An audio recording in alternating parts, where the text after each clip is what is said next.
O que eu vou fazer na ceia de Natal? Dia 24. 11 horas eu vou começar a fazer a ceia de Natal. Não venha na minha casa, porque eu não quero que ninguém diga, não, vou te ajudar, mas só vim para comer rabanada. Às 3 horas eu vou fazer a minha unha e meu cabelo para ficar linda. 6 horas, contemplar o céu para ver se não vai chover. 6h30, jantar comigo mesmo, não posso adiar.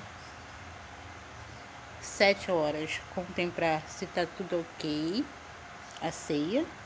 9 horas, comer a ceia, porque não dá para esperar até meia-noite.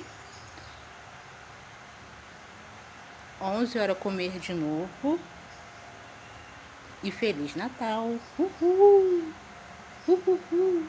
Ho, ho, ho, ho, ho, ho, ho, ho, Feliz Natal. Ho, ho, ho, ho, ho, ho, ho, ho, ho, ho, ho.